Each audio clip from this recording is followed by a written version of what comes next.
Okay, Nikki, thanks for putting that into perspective. So that's the complete comprehensive view of what the cement industry is going through. But I must say, it's 2:30. Nikki, thanks for that. But I must say, it's 2:30 and the markets are looking like as if the world markets didn't move an inch over the last couple of days. Let's talk about this really interesting move that we've had in the session today with our technical experts. Manav Chopra of Indiabulls Ventures with us on the show to talk about that, as is Amar Singh of Angel Broking. Gentlemen, both of you, good afternoon. Thanks much for joining in. Manav, did today's move catch you by surprise?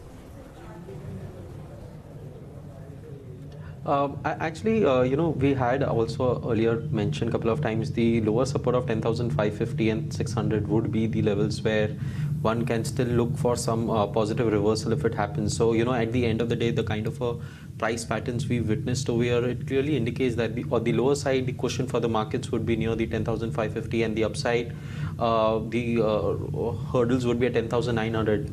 Neeraj, I sense this would be the broader range for the markets going forward, and after that sharp 1,000 points move from 10,000 lows, I think the markets are likely to consolidate its gains. And historically also Nifty is outperforming the world markets like US and S&P 500, and such kind of a formation is further it's looking very positive for the markets going forward. So for a medium-term perspective, I think 10,550 would be the lower benchmark that we're looking at. But eventually, post this consolidation, we expect this breakout to happen on the upside, and we do maintain a medium-term upside target of 11,400. Specifically for Bank Nifty, we expect this outperformance to continue, and specifically from the banking space, select private banks and not to be surprised, the PSU banks would see this outperformance. Bank Nifty has maintained its lower support at the 100 EMA, and a reversal is indicating, from here on, I think we could again see some sort of a positive momentum in Bank Nifty if we close above 27,100, and that could be one of the triggers for the markets going forward. But as long as the Nifty doesn't surpass 10,900, I think there's a high chances that we would consolidate. There could be a sideways consolidation, and post that an upside breakout.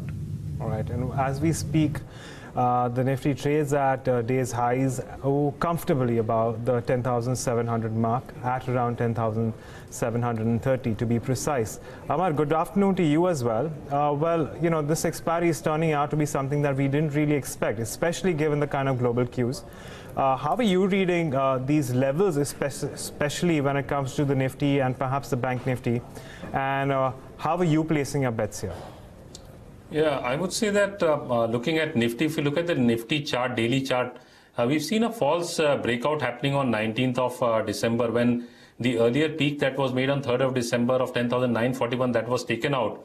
And then we saw a sharp correction in Nifty, and today Nifty, in spite of opening low and going lower, but managed to pull back. That's been, I would say, that's remarkable. So clearly reflecting that there is consolidation, and also there's buying interest which is coming in, and also short covering is happening around 10,500, 550 levels. So that clearly is there, that the market is showing signs of resilience in spite of the sell-off which we witnessed in the global markets. And technically, if I look at it, what we are witnessing was that the low that was made on 11th December, the results day. So now that should act as a very crucial support. And also, if you look at it on daily charts, we are seeing clearly the tops and the bottoms which are being formed now, they are not in harmony and in sync. So reflecting that there is going to be consolidation in the markets, there's going to be choppiness in the markets. But yes, the downside seems to be capped initially around 10,500, 550. However, on the upside, 750, 10,750, 10,850, that's going to be act as a crucial resistance zone, because only taking that out comfortably and consistently consolidating above that level would mean that Nifty could go in for some meaningful rally upside. Okay. Manav, you have buy calls this afternoon. Can you take us through them? Yes, my first buy call is on Seimens. On the monthly perspective, the stock has declined from its peak of 1,500 and has been forming a good base formation around the levels of 950 to 980. After a good consolidation, the prices have witnessed a breakout on the monthly charts, which is also accompanied by much higher volumes since past 5 weeks, which is indicating that this price is likely to move forward. And in spite of markets showing the weakness, this price, the Siemens was actually forming a series of minor higher bottoms and tops, and with the positive breakout today, I sense, going forward, this could be a stock which could outperform the broader markets and eventually could provide that extra return. So on the lower side, 1000 is a very strong support, and one should maintain a buy on dips with a stop of 980, and we expect higher targets of 1120. My second buy call will be on Union Bank. From the PSU banking space, I think after a good breakout, this stock has been consolidating, and it has still maintained its crucial support zone. It's still trading in the mid of its 100 and 200 EMA, but eventually, as the prices formation and the structure indicates, the price is likely to see a breakout on the upside, and with a strong support around the 80 levels, a stop loss of 78 can be maintained. We expect higher targets of 92. And Amar, what about you? What stocks are you betting on today? Yeah, the first one, if I look at it, that's a buy on Seimens, because if we look at Seimens, I would say that on the daily as well as the weekly charts clearly reflects that there is bullish momentum, and the momentum continues to grow. And also looking at the long-term charts, it's been moving from oversold territory, and it's taken out some recent resistance levels because it was consolidating, unable to breach the 1000 mark. So it's trading above that level. So any pullback towards 1020-25, that can be a good level to buy with a stop loss of 987 and a target of 1082 in the short term. And the second stock to look at is that's from the sell side, that is from the real estate pack, that's DLF.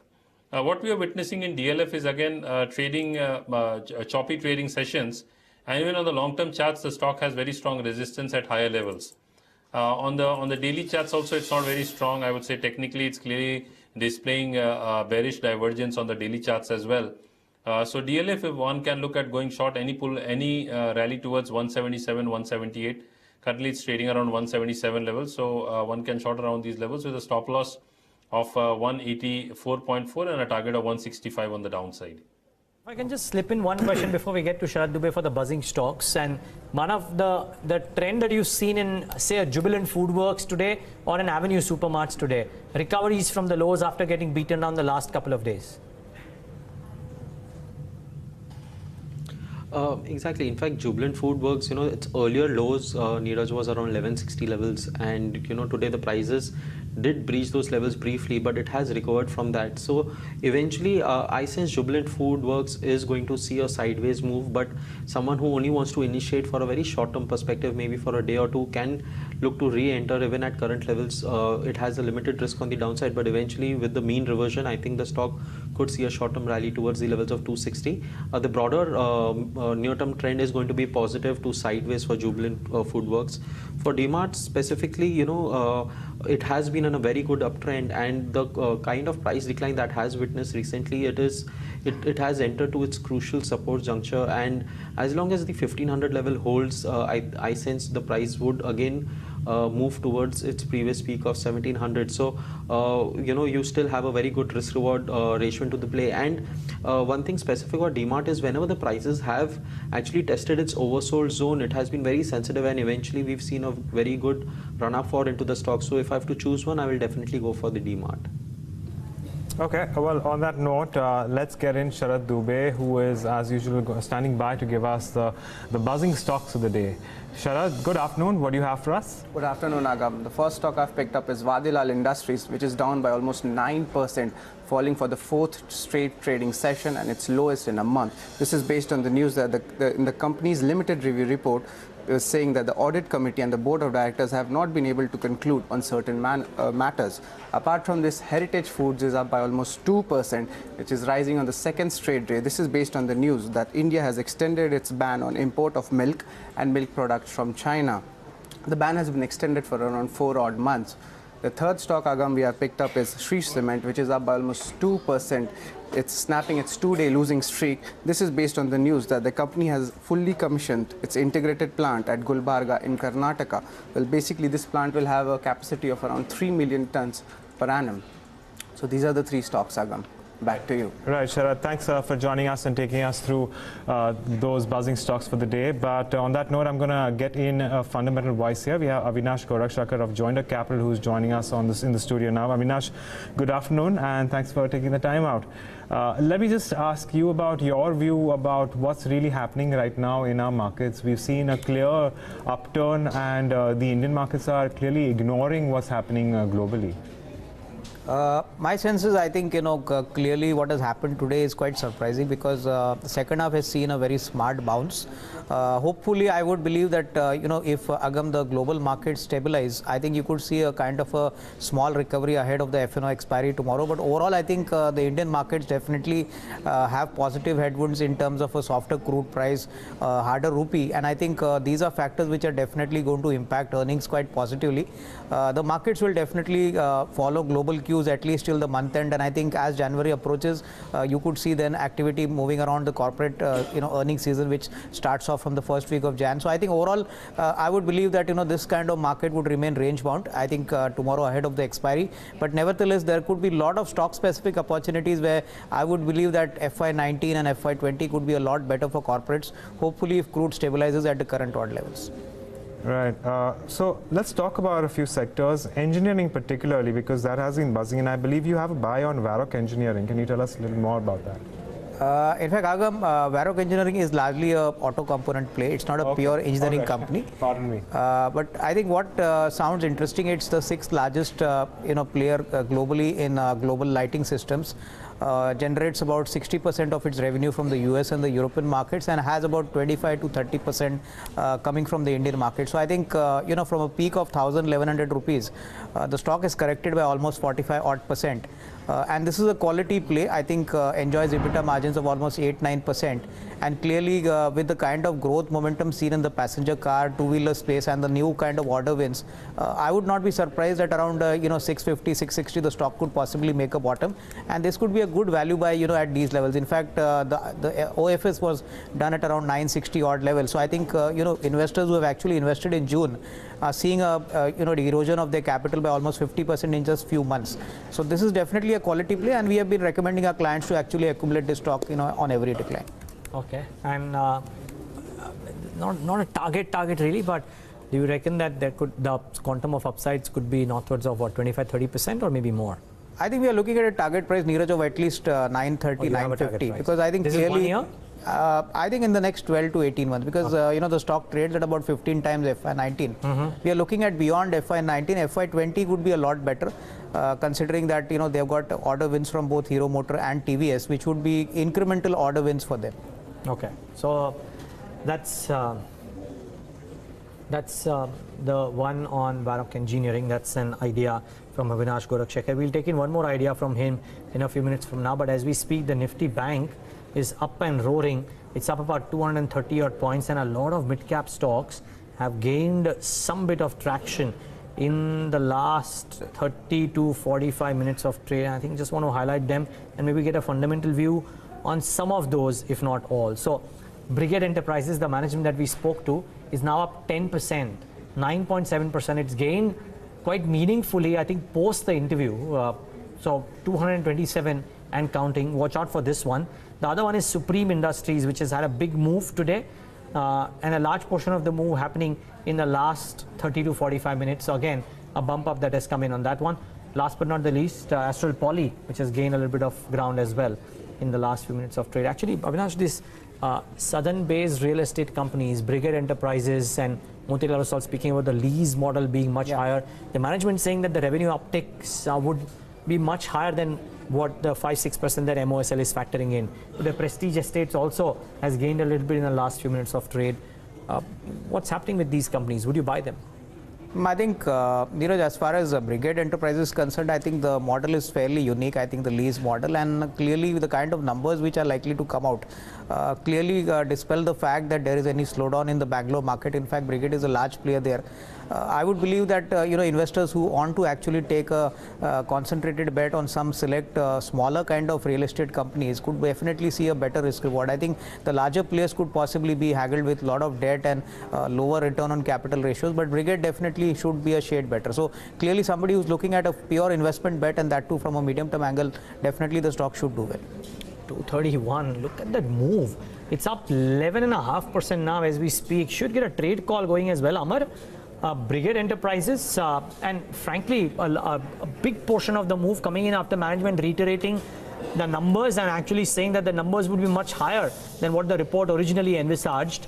So very good conversation, but what about a trade here? Yeah, looking at Brigade Enterprises, what we are seeing technically on the charts is that somewhere the stock was meeting with resistance around 220, 225. So technically that has been taken out, and also if you look at the intermediate term and the daily charts, they clearly reflect that there is bullish momentum on the stock. And even on the long-term charts, the stock has taken out. If you look at the quarterly charts, it's taken out its last quarter's high of 225. So there is upside momentum, but not a level to buy at these levels because the stock has significantly rallied. Ideally, if one is holding on to the stock, one can look at booking profits around 245, 250 levels. All right. Well, the other stock which has been buzzing in trade is Jet Airways, usually a tough one to call out. But let's take in a technical view here because it is higher by as much as 5%.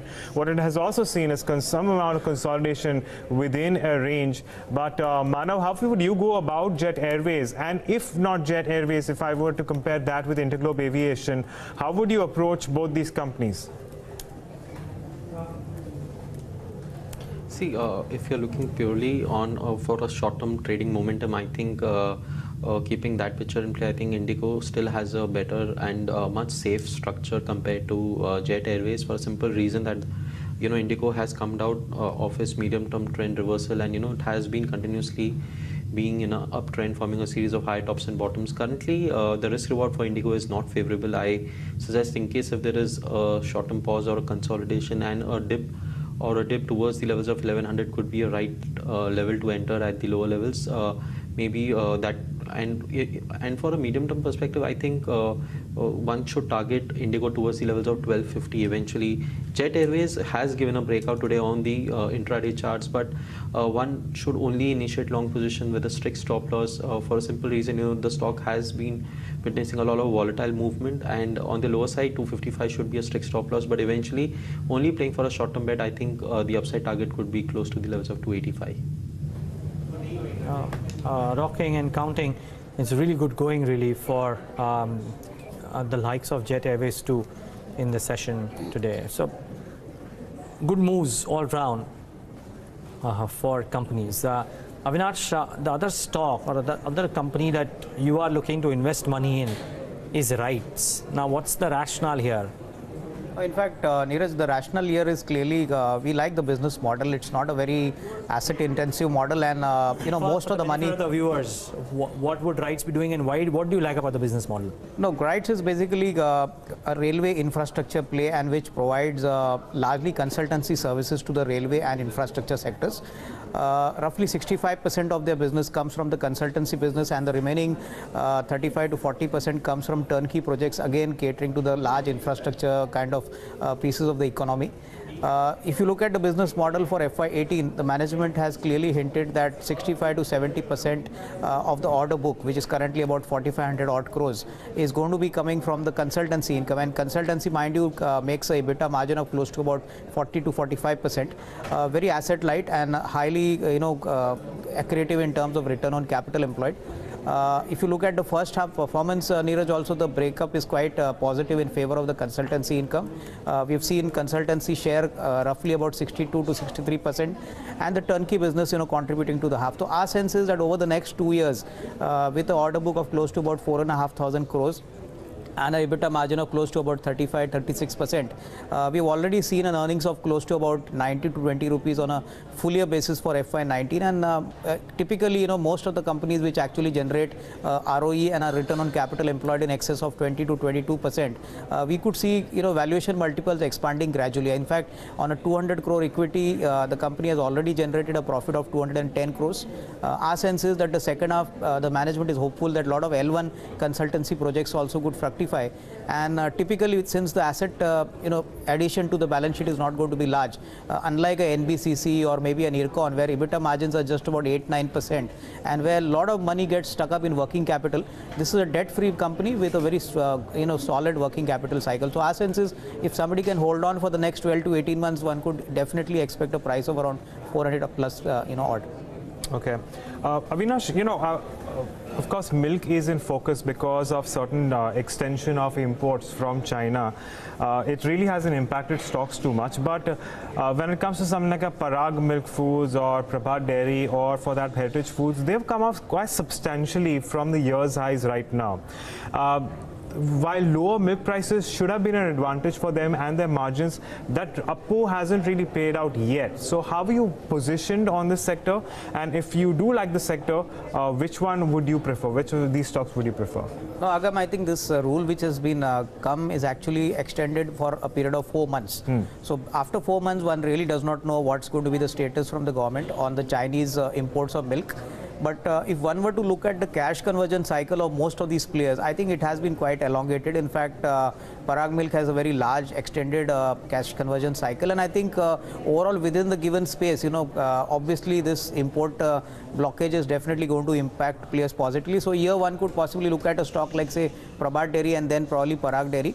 I would believe that the stocks have not reacted very, very positively to this news flow, considering the fact that working capital still remains quite stretched for these players. And I think unless we see some operational improvement on the working capital cycle, it would not make any major dent as to this notification which has come in.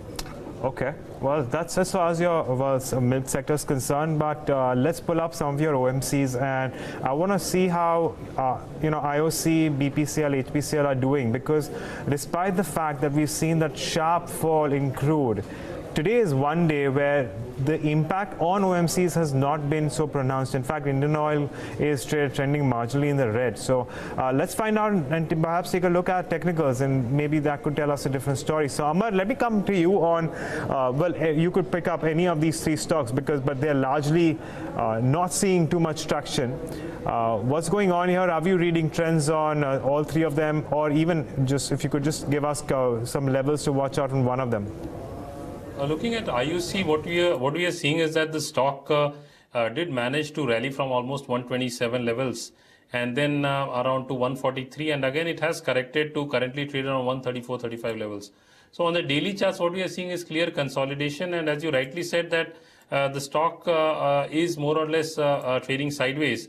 And also if you look on the weekly charts, there is bullish divergence on the charts. So clearly reflecting that the stock has very strong support lower levels around 128, 130, whereas on the upside around 140, 145, that's a level of resistance. So that's the reason we are seeing this very sideways trending in this particular stock.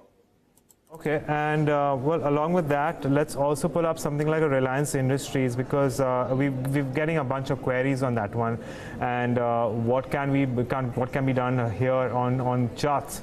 So Manav, this one is for you. Reliance Industries currently at around just short of 1100. What would your approach be to this one? If for a very short-term perspective, the prices actually have recently declined from its short-term peak of 1150, and whenever the prices have tested its 100 DMA in the past, it has rallied by 4 to 5% within 7 trading sessions. So today it roughly managed to test its 100 DMA, and it is seeing a positive close. I sense on the near-term perspective, the immediate targets for this would be at 1150 and eventually on the upside 1200. So this is the overall pattern structure, and the risk reward is also quite favorable. On the lower side, 1050 should be the stop loss. Okay then, well, a bunch of stocks flying around. Avinash, last couple of questions. One, can't not talk about what to do with the auto ancillary names. The channel checks by certain guests seem to suggest that auto numbers have come off quite a bit in the month of December. Auto ancillaries have fallen quite a bit already. Everything from a Bharat Forge to a Motherson to a Jamna Auto, all of them are substantially off from the levels that they were at. Do they provide good buying opportunities, or would it be prudent to wait because the valuations could correct even further? No, I think, Neeraj, it's better to wait for the Q3 numbers to come out, because as you rightly mentioned, this time the festive sale numbers have been slightly below expectation, especially both for the passenger car as well as the utility vehicle sector. Even the commercial vehicle sales have come off. Our sense is that, companies which are obviously directly impacted could possibly be players like Motherson, Bharat Forge, or typically even Jamna Auto. Typically, companies like even Sundaram Fasteners provide good investment entry points, provided, we see those corrections happen. I would believe that Q3 numbers are not going to be encouraging in terms of both the top line as well as the bottom lines, because largely the auto OEM business is largely volume driven, and when volumes dry off, obviously their operating costs go up and the fixed cost element continues to be there. So would prefer to definitely look at these companies, but after the Q3 numbers, hopefully after listening to the management commentaries and seeing what is the kind of strategy the OEM players adopt, so that recovery happens. And perhaps a final question here from my end, Avinash, is what I've been noticing in other shows as well. We're getting a lot of queries with respect to commodities, perhaps metals specifically. How would you approach this entire sector right now? I think clearly within the metal pack, I think pure steel companies like maybe a Tata Steel or a JSW could figure out to be better bets compared to stocks like say Hindalco or a Vedanta. I would believe that aluminum is one space where possibly we could see some price point slipping further into negative territory, and there possibly one could avoid maybe ferrous metals like aluminum or maybe copper. But overall, I think if one were to look at the steel companies, I think volumes have been still quite robust, and hopefully I think margins should improve. We have not seen a very strong kind of drop in global prices for steel, and there have been some marginal steel price hikes. So probably Tata Steel could possibly be a better bet, and probably if somebody wants to take a slightly more concentrated aggressive bet, then JSW Steel could be a good bet. Okay. Avinash, we will leave it at that. Thanks much for taking the time out and being with us today. Really appreciate. And a couple of investment ideas that Avinash Gorakshekar has suggested include a RITES. He believes that that company is well poised for making some growth. And Varroc Engineering is the other one that Avinash believes people can make an investment in. Both the stocks slightly off in the session today, so good levels to buy if you're indeed convinced with the logic.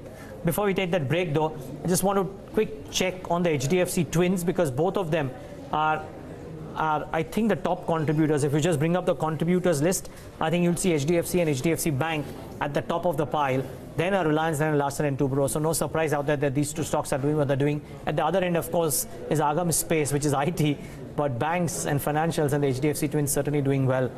Quick thoughts here, Manav. HDFC, HDFC Bank, either of them good for a trade?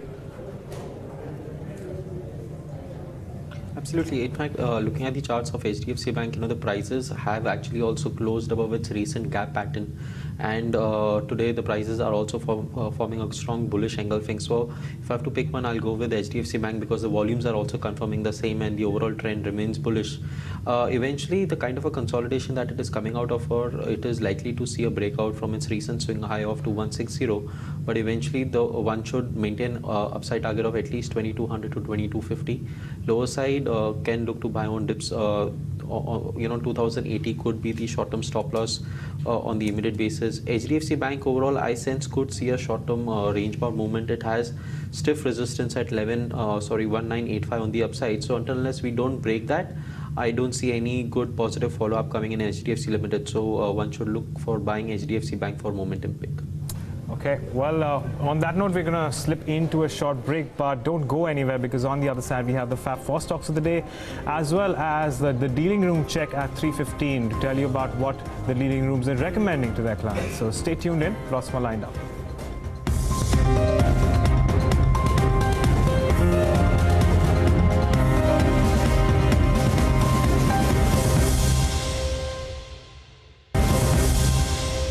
The Nifty Bank is up 1%. 28 minutes left for the markets to close, and I don't think anybody anticipated this yesterday or this morning, but we are up 1%.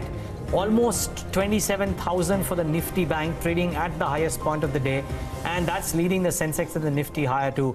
Boy, this is one amazing day of trade. It's not large gyrations, but from being down 0.5% to being up 0.5% for the Nifty, it's a very strong 1% intraday move, which fairly heartening. By the way, as we speak, Brigade Enterprises is up 14%. Some strength in J. Kumar Infra, which is up about 5%. Seimens is up about 4%.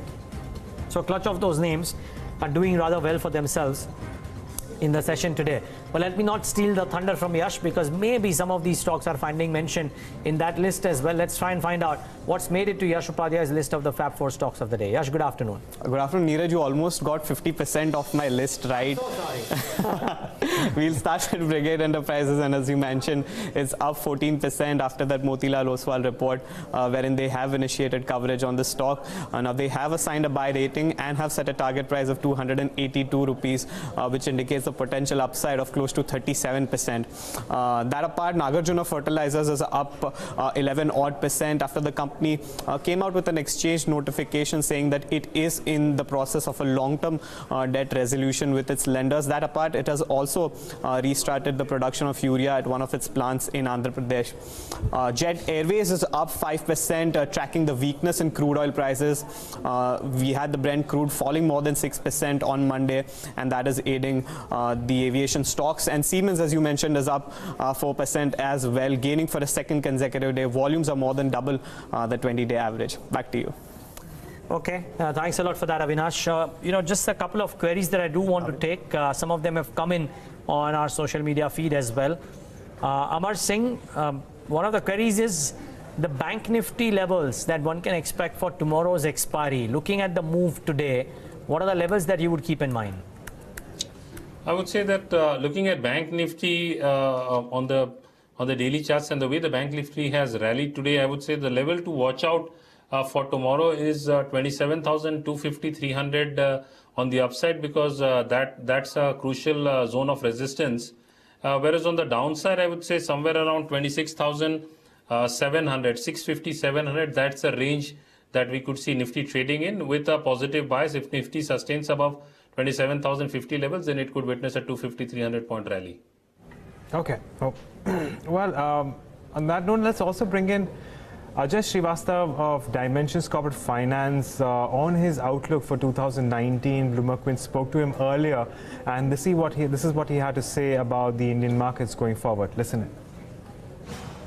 Quite positive actually what's going to happen to Indian market in the next year. I think everything that could be wrong went wrong in last year. I think we are in a wonderful position at this point of time, both in terms of the economic variables and the market structure. I know there are lots of naysayers about fiscal deficit and the, this bank loan waiver, etc. But that's accounting entry. That's not real money being given out to people. You could have never recovered the bank loans to farmers in any case. So might as well write it off in the books, clean up the books in any case. But all in all, a great positive, because I think you have a market where there are long-term buyers. No panicky sellers, market is not over leveraged. Yes, tremendous global overhang on the market, but that also triple overdone. We have a low volume international market being driven down. So oil is where it is. Interest rates are peaked out in India, I think should go lower. The government is looking a lot more friendlier as compared to the past. You got everything going for yourself, my friend. This is going to be a great year for the markets. I'm greatly positive on this market for this year, given the construct and the economic situation. But would it be in isolation, or would you believe it will so what I mean is, even if global markets fall, do you still think India will do well, or do you think India will be a relative outperformer? One, I think it will be relative outperformer. Global market also, let's be honest about it, they had the good time till the 11th month of the year. December has been a massacre, absolutely. You should see recovery coming around at the end of the day in the system. Some point of time the market will recover. These market moves in the last 1 week are over-exaggerated, because you know very well liquidity is very low, and therefore any single selling can take up the market so badly. You saw Japan open yesterday at almost 5% circuit because no other global market was open. All the traders are out. So I don't think we should extrapolate too much from what happens in this week and come into this week, the whole of this week till the New Year's. Let us wait till we see from the 5th or the 7th of January how the market pans out. I think you will see some kind of recovery coming in. That's one. There's too much being read into the QE ending in Europe. That's a factor. That's definitely a factor. But I think you will see responses from central bankers coming down in the first week of January. So if you haven't sold, you have the ability to hold the shares, hold it in my view, because this is going to come out of it, I think, pretty soon. I think it's been sold down too fast, too rapidly in an illiquid market. I remember a conversation maybe last Diwali, wherein it was a pertinent point that you made that, everybody's having alcohol, so let's go out and buy those companies. They may not have done too much in the year thus far. In fact, as we speak, consumption stocks, by and large, the Jubilant FoodWorks, the United Breweries, etc., all of them are coming off. What do you do here? I think you just keep adding. And I have a very simple philosophy of life, that you will have cycles of year, 2 years, when the stocks will do extremely well, then they will correct, and then they will start to roll back. But you've never seen structurally year on year, if you look at a pattern of these stocks, to come down. Now, Jubilant is a little outlier because the valuations are pretty aggressive at this point of time, or any point of time since the stock has listed. For reasons I don't know, but it has been aggressive. But for the other stocks, I think they have a good franchise. You just keep buying. You never lose money. Have you ever lost money in Hindustan Liver by holding it? No, you won't lose it. Have you lost money in Nestle? Apart from the Maggi little shenanigan happened, again, Justice System of India? No, you don't lose money. The question is, it's not about, when they're coming down or going up. Question is, can you keep adding them up to your portfolio and don't sell them? You can't recreate franchises like these at the end of the day in any country whatsoever. And India is gradually becoming a more MNC-owned kind of a business country by and large. And with their cost of capital, they are ruling the roost at this point of time. So you don't want to get away. And can you imagine, at someday, I'm not saying facetiously, someday 700 million people, 800 million people of India start to consume these products. I think you just can't sell these stocks at this point of time. You just have to keep buying. Don't worry, they may correct 2%, they may correct 10%, but do not lose faith in them. Just keep buying and adding. These are your retirement stocks. They don't bother you, they don't fall 40%, they don't disappear like PCJ, etc. They don't do. So why do you not want to pick them? Because the risk is much lower. The returns are muted, or maybe 15-20%, but look at the risk quotient, hardly anything. So look at risk more than just the return as well. Okay, then we're moving on. 2018's turned out to be testing times for the Indian markets, with the benchmark managing to post marginal gains. This typical should have corrected and the premium, but a comparison with the MSCI Emerging Markets Index will show otherwise. Nikki Mirchandani is here with the details. Nikki? Hi Agam, I'm going to just put things a little more into perspective with the way PE has panned out in terms of the premium as compared to what we've seen with MSCI Emerging Market Index. Right now, if you look at the index premium between the two, that's the Nifty index at 22 times, and the MSCI, that's the blue line here, at 11.31. That's at an all-time high level kind of a premium, almost 100% premium that we're looking at right from the inception of MSCI, which was back in 2000.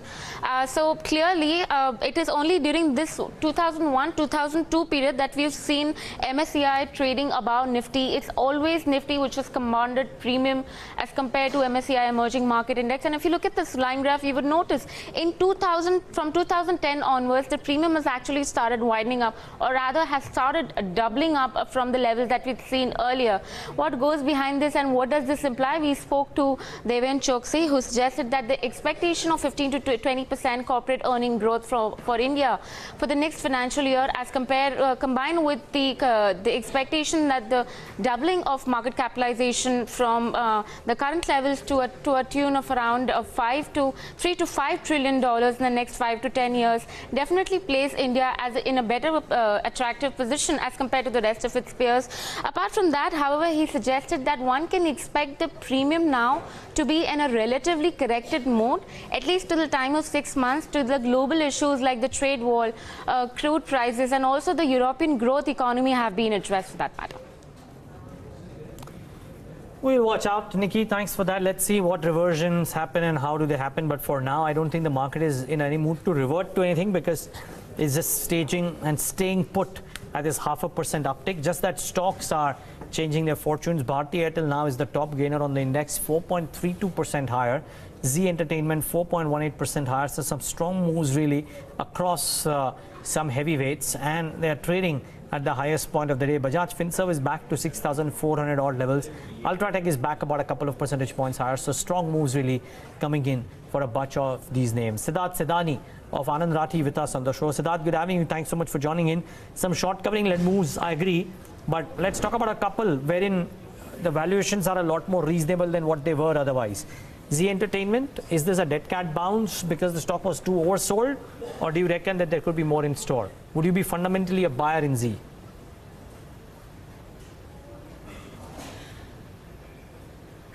Good afternoon, Neeraj, and thank you for having me on the show.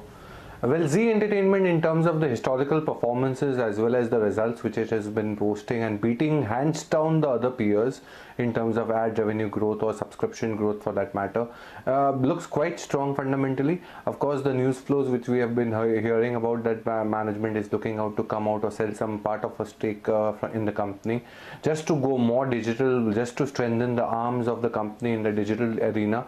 I think that's a very positive point, and we are quite confident on Z Entertainment. In fact, we have a buy rating on the company, and we believe there is a good upside left in the system. Overall, we know that media always does good in the election year is concerned, and of course we have in front of us in 2019. So overall perspective, Z Entertainment, looking at the ad and subscription revenue growth, looks quite strong. Okay. All right, so well, that's your view on Z Entertainment. But Siddhartha, when it comes to some of your other players in broadcasting, there are suggestions that because this is a election year, there's a possibility of well, increased revenues to come through, which can improve prospects for a whole host of these broadcasters. So if you leave Z Entertainment aside, how would you view the media industry in general going on, because we really haven't seen that much of an appreciation in something like a TV 18 or for that matter a TV Today as well. So, of course we all know that Sun TV for that matter is reeling under pressure, but because of its own fundamental reasons. What is your view here for these other broadcasters?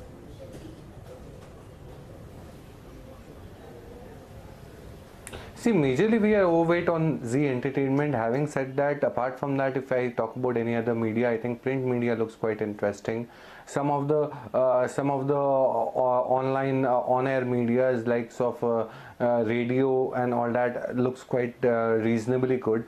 But still, if I want to pinpoint any particular play, to buy at the current levels or to buy in a staggered manner would be only Z Entertainment, because we have other interest in other medias, but I think the confidence and the conviction which we have in the Z Entertainment, I think we don't have any in any other stock.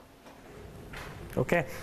Let's stay on, Jamin. Let's get a sense of what dealing rooms are recommending in the session today. Darshan Mehta and Yatin Motar here with their channel checks. Good afternoon, both of you.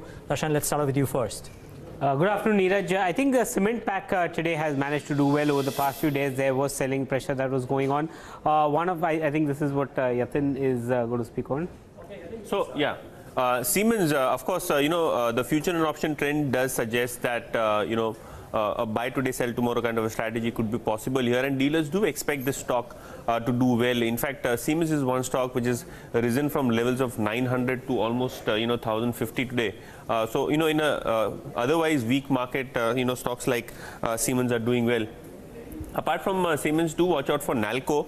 Today the Commerce Minister also spoke about as to there is a requirement of anti-dumping duty on aluminum, and if that really happens, companies like Nalco, Hindalco would benefit, and on the back of that news particularly, we are looking at some buying which is happening in as far as Nalco is concerned, and of course Hindalco to a certain extent. And finally, in the cash segment, dealers are indicating that BF Utilities is one stock wherein a short-term uptick could be seen. After the recent correction, dealers are expecting a bounce back in select mid-cap names, including the likes of BF Utilities, but Darshan has a few more stocks to talk about. Cement, as I was saying, cement as a pack over the past few days has seen selling, but today most of the cement counters have managed to do well. Look at ACC. ACC is up almost 2.5% in trade, so there is traction that's happening. Apart from it, Ambuja. So some of the domestic mutual funds are actively accumulating cement stocks, so watch out for cement as a pack. The other stocks that dealers are talking about, and that is United Spirits. After a huge amount of selling that's there, today there is a bounce back that's happened. Some of the dealers do indicate that majority of the selling is over in the counter, so there could be a little bit of accumulation that could come in on United Spirits. And one counter which is up almost 6% is Jet Airways. Some of the HNIs are actively accumulating. Two reasons. First of all, crude has managed to come down significantly, and Jet Airways has moved out of the F&O ban, so there could be open positions that would be taken. So Jet Airways is something in which positions are taken today. Okay, Darshan, thanks for joining us and taking us through the dealing rooms and what they are suggesting to their clients. But I think we have time to take just one more query here. So we'll take one up from Kunal Oza. He wants to know about what to do with HUDCO. HUDCO, as we all know, has continued to slip through the course of the year. From highs of around 90, it has halved to go below the mark of 45, currently trading at around 43. Amar, can you come in on HUDCO? It's clearly now testing its final daily moving average as well on the lower end. What would your suggestion be for HUDCO? Firstly, would you enter the stock? And if you had held the stock, what levels would you watch out for? Yeah, looking at HUDCO, what we are seeing here is that the stock has been on a relentless slide, as you rightly said, from almost 95, it's more than half. Currently, it's around 43 odd levels. And looking on the weekly charts, what we are seeing is that there is a positive divergence on the chart. So clearly reflecting that the downside now definitely seems to be capped, and the low that was made in October, somewhere around 40 levels. So that's a low that the stock is respecting. And however, on the upside, the stock has a level of resistance around 40, 46, 47 levels, because if that is taken out, then the stock has a potential to rally towards 50. But you can say that 50 is a crucial zone of resistance. Only above that, there would be a meaningful rally in this stock. But the stock is now gone into consolidation, with the downside definitely seems to be capped around 40, 42 levels. Okay, time now for some closing strategies as well. We're just about there. So let's do that. Kunal, I'll stick with you, Amar. Firstly, your top closing strategy. I would say that's from the cement pack. Grasim is one stock one can look at. Because what we're seeing in Grasim is that, again, on the daily charts, there is bullish divergence. And also, it did manage to rally towards 876 and then corrected to, currently it's around 820 odd levels. And technically also, it's looking positive on the weekly charts. However, it's in oversold territory even on the long-term charts. So there is a possibility of a bounce back in this stock. So Grasim is one can look at. Any pullback towards 810, 815 levels can be used to initiate a long position, with a target of 855 on the upside and a stop loss of 798 on the downside.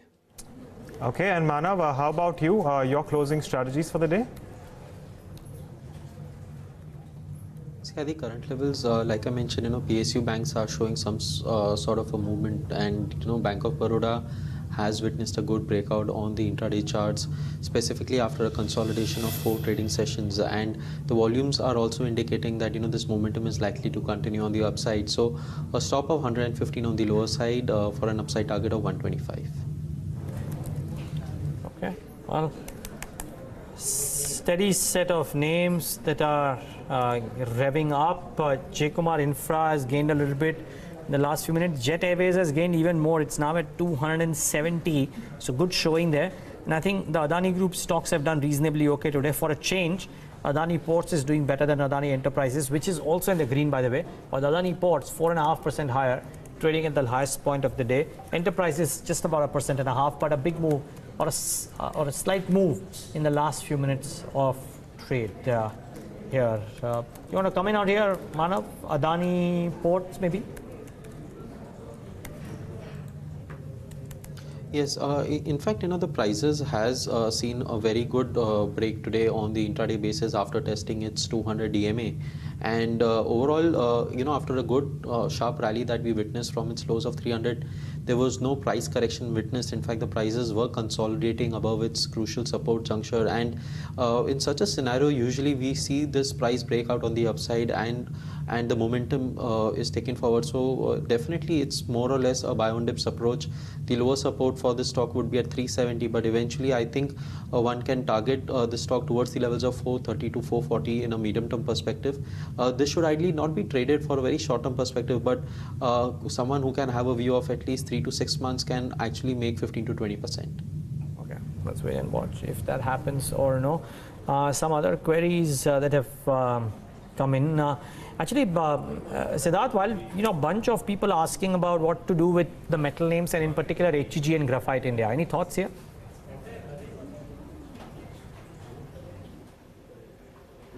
Well, there is a price pressure of the electrodes in China today, and that is why there is some kind of a tepidness in both the stocks. Still, I believe that graphite has more or less taken up most of its stride and discounted most of the gains in terms of rise in the product prices. But I think HEG can have a little bit of a bigger room from here on. Overall perspective, we are not that constructive over electrodes. Currently, we are looking directly steel play. Companies like JSW Steel, although the entire metal pack has been correcting because of the global problems which we already know. But having said that, JSW Steel increase in capacity, realizations are going better, and I still have an understanding that this government will definitely keep protecting the domestic steel producers. So JSW Steel looks very interesting to us with a long-term perspective. All right, Siddharth, do you track Symphony in consumer durables? Because this one is under pressure, and as we have seen over the past previous few quarters as well, nothing is coming in aid of this one. If at all you track this one, your view here, otherwise on it's one of its peers that you may prefer.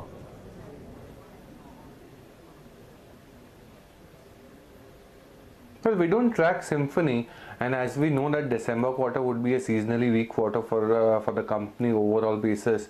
But having said that, this entire space looks quite interesting, especially when the GST rates are getting slashed and a uniform rate is also contemplated by the government. I think companies like Voltas, although Voltas would be little seasonally weak quarter December because of the AC sales, but overall perspective, Voltas looks interesting because of the second part of their businesses, that is engineering and the project business.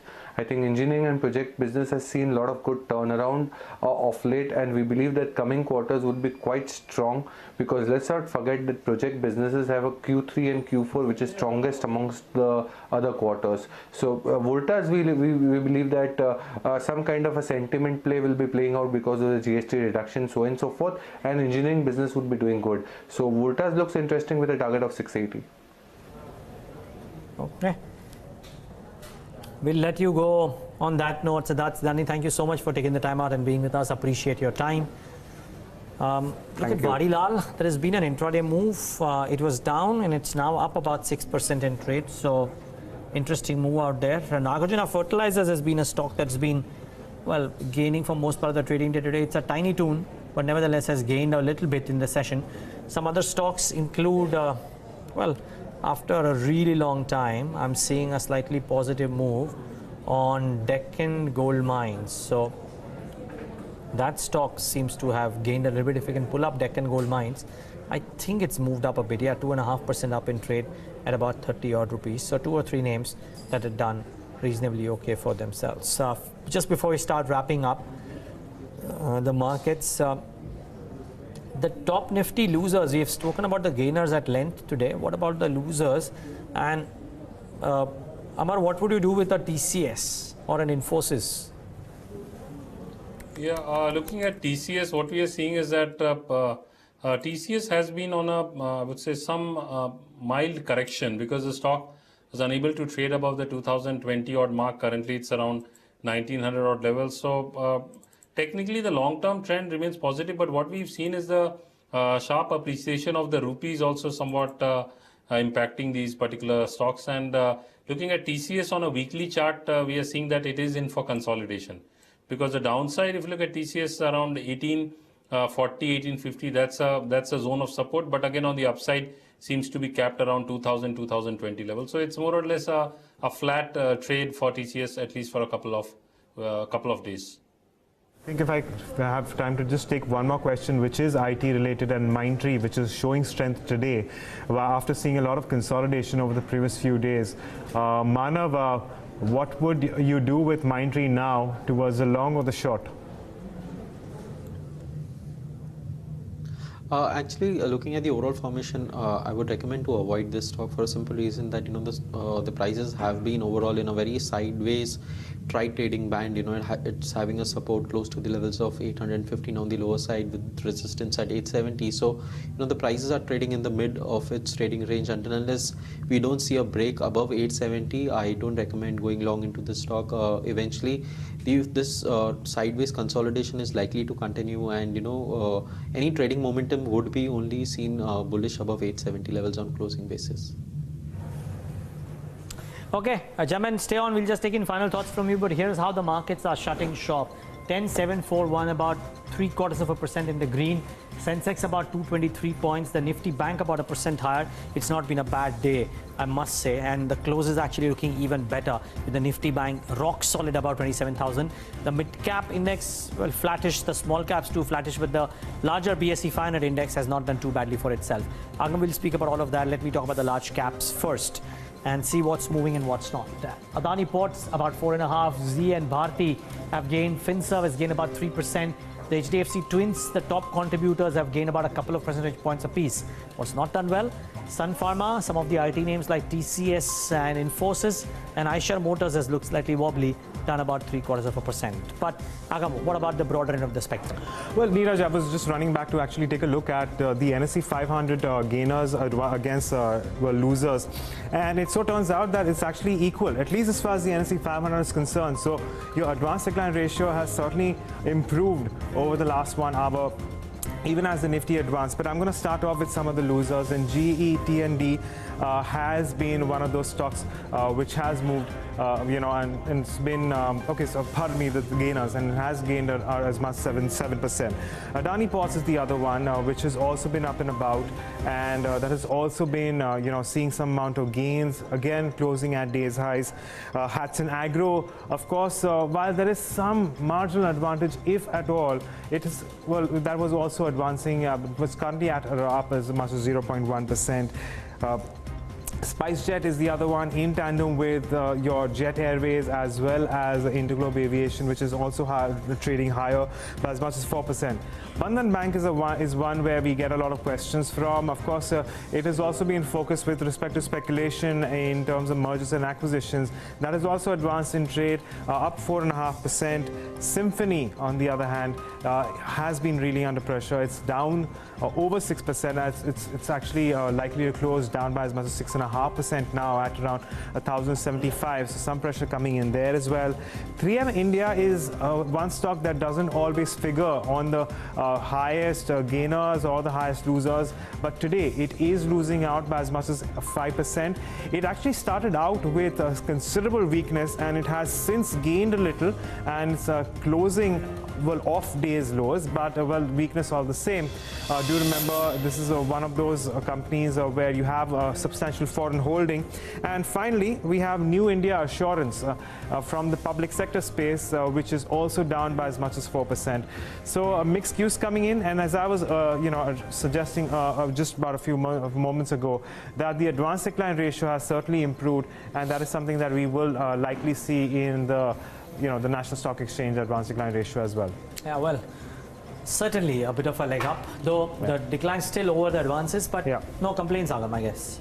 So the market breadth is looking okay. The contributors list, actually the turnover should first come up on your screen. Okay, let's stick with contributors. Never mind, let's just stick to this. No surprise there, the financials and Reliance Industries out there, and well, IT on this side. Shouldn't surprise anybody.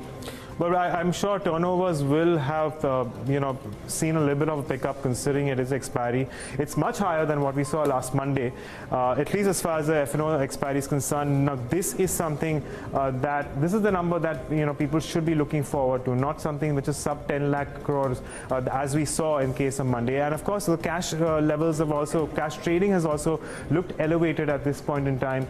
And I reckon a lot of this has to do with the last hour of gains that we've seen on the Nifty. Certainly seems to be the case. But final thoughts from our experts. And Manav Chopra, to you first. How does this set us up for trade tomorrow or on the near term? In fact, the kind of a reversal that has come today, it is very comforting when it is when we are looking on the weekly time frame. A very strong reversal today on the intraday charts from the lows of 10,550, and it is indicating that definitely there is some strong cushion and the lower side. And if you look on the weekly chart perspective, it is indicating that it's likely to hold on to its lower base. So eventually, I sense, like I mentioned before, there could be a near-term consolidation, and likely this consolidation would witness a breakout on the upside. So in case if there is another short-term dip towards 10,600, I think one can still maintain a buy on dips approach. Your positional stop loss can be at 10,500, but eventually in the medium-term perspective, we expect this range to see a breakout on the upside. 11,200 to 400 would be the targets. PSU banks would be the sector to look at for next 10 to 15 days, specifically stocks like Canara Bank, Union Bank, Bank of Baroda, and I sense PSU banks could see a throttle of at least 10 to 15% in a very short-term perspective. So keeping that in play for a stock specific, I think PSU banks could be the sector to look at. And Amar, how about you? What are your closing thoughts? We've seen the Nifty now comfortably above and back above 10,700. I would say that looking at the way Nifty has been trading over the last many trading sessions clearly reflects that there is choppiness in the market, and the markets are yet to take any specific direction, because higher levels are being sold into and lower levels are being bought into. So technically, I would say 10,850, which I earlier had spoken as well. 10,850, 900, that's a crucial zone of resistance, whereas on the downside, 10,500, 550, that's a crucial zone of support. So Nifty is likely to consolidate, but yes, there is some positive bias which we are seeing, but only that would be confirmed if it trades and closes above the 10,900 mark. Then you could say that there could be further upside rally towards Nifty. As far as Bank Nifty is concerned, 27,000, 250, 300, that's an immediate level of resistance, which Bank Nifty could meet with tomorrow itself, and if that is taken out, then we could witness a significant rally in Bank Nifty. Okay, Chairman, thanks so much for joining in today and giving us your perspectives. Really appreciate your time, and happy trading tomorrow. It's been an eventful day. Let's see if it perks up in the same way in tomorrow's session too.